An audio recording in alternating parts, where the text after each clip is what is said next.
निराकार गुरु गुरु रे निर्गुण गुरु सृष्टिकार गुरु विश्वंबर गुरु विनवीन नर नारायण गुरु चरिता से कर पारायण। ಎಲ್ಲ ಸ್ವಾಮಿ ಸಮರ್ಥರ ಭಕ್ತಾದಿಗಳಿಗೂ ನಿಮ್ಮನೆ ಹುಡುಗ ಸಂತೋಷ್ ಪತಂಗೆ ಮಾಡುವ ನಮಸ್ಕಾರಗಳು. ವೀಕ್ಷಕರೇ, ನಾನು ಇವತ್ತು ಹೇಳ ಹೊರಟ ವಿಚಾರ, ಯಾರ್ಯಾರು ಪುಸ್ತಕವನ್ನು ಅಂದರೆ ದಿಗಂಬರ ಶ್ರೀ ಪಾದವಲ್ಲಭ ದಿಗಂಬರ ಅನ್ನೋ ಒಂದು ಪುಸ್ತಕ ಯಾರ್ಯಾರು ಬರಿತಾ ಇದ್ದೀರೋ ಅವರಿಗೆ ಈ ಒಂದು ವಿಚಾರನ ಪರ್ಸ್ನಲಿ ಆಗಿ ಹೇಳೋಕ್ಕೆ ಇಷ್ಟಪಡ್ತಾ ಇದ್ದೀನಿ. ಮತ್ತು ಯಾರ್ಯಾರು ಇನ್ನೂ ಬರಿತಾ ಇಲ್ವೋ ಅವರು ಕೂಡ ಸಂಕಲ್ಪ ಮಾಡಿಕೊಂಡು ಬರಿಬೋದು. ಮತ್ತು ಯಾರ್ಯಾರು ಪುಸ್ತಕವನ್ನು ನೀವು ಬರೆದಿದ್ದೀರೋ ನಿಮ್ಮ ಮನೆಯಿಂದ ಒಂದು 100 ಗ್ರಾಮು ಅಕ್ಕಿಯನ್ನು ನಿಮ್ಮ ಅಕ್ಕಿಯ ಡಬ್ಬಿಯಿಂದ ಅದನ್ನು ತಗೊಂಡು ಆ ಒಂದು ಪುಸ್ತಕದ ಮೇಲೆ ಅದನ್ನು ಇಟ್ಟು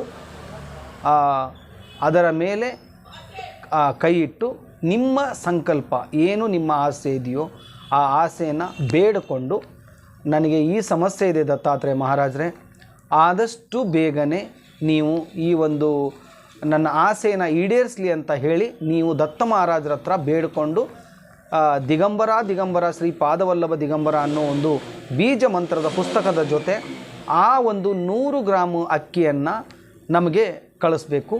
ಆ 100 ಗ್ರಾಮು ಅಕ್ಕಿ ಅದನ್ನು ನಾವು ಪ್ರತಿ ದಿವಸ ದತ್ತಾತ್ರೇಯ ಮಹಾರಾಜರಿಗೆ ನಾವು ನೈವೇದ್ಯ ಮಾಡ್ತೀವಿ. ಆ ನೈವೇದ್ಯ ಪ್ರತಿ ದಿವಸ ಮಾಡುವಂತಹ ನೈವೇದ್ಯದ ಅಕ್ಕಿಯ ಜೊತೆ ನೀವು ಕಳಿಸಿರ್ತಕ್ಕಂತಹ ಅಕ್ಕಿಯನ್ನು ನಾವು ಮಿಕ್ಸ್ ಮಾಡ್ತೀವಿ. ಮತ್ತು ಈ ಅಕ್ಕಿಯ ವಿಶೇಷತೆ ಏನಪ್ಪ ಅಂತಂದರೆ, ಎಷ್ಟು ನೀವು ಪುಣ್ಯ ಮಾಡಿದ್ರೆ ಅಂದರೆ, ನೀವು ಕೊಟ್ಟಿರ್ತಕ್ಕಂಥ ಅಕ್ಕಿ ದತ್ತಾತ್ರೇಯ ಮಹಾರಾಜರಿಗೆ ಹಾಲು, ತುಪ್ಪ, ಅನ್ನ, ಆ ಅನ್ನದಲ್ಲಿ ನಿಮ್ಮ ಅಕ್ಷತೆ ಕೂಡ ಇರುತ್ತೆ. ಸೊ ತುಂಬಾ ಅದ್ಭುತ ಕಾನ್ಸೆಪ್ಟ್ ಇದು.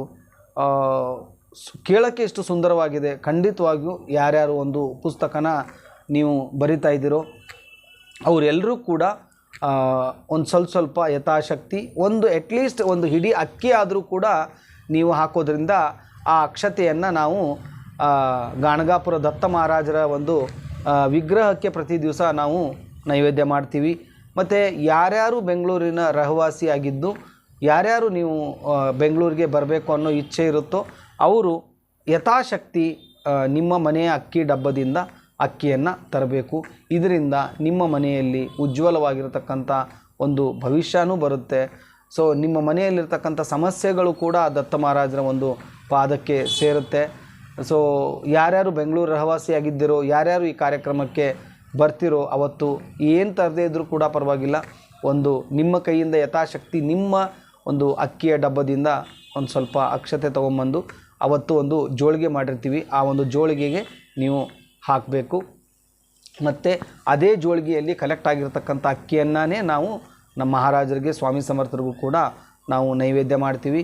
ಮತ್ತು ಪ್ರತಿ ಗುರುವಾರ ಅಥವಾ ತಿಂಗಳಿಗೆ ಒಂದು ಸಾರಿ ಭಜನೆ ಅಂತ ಅಂದ್ಕೊಂಡಿದ್ದೀವಿ.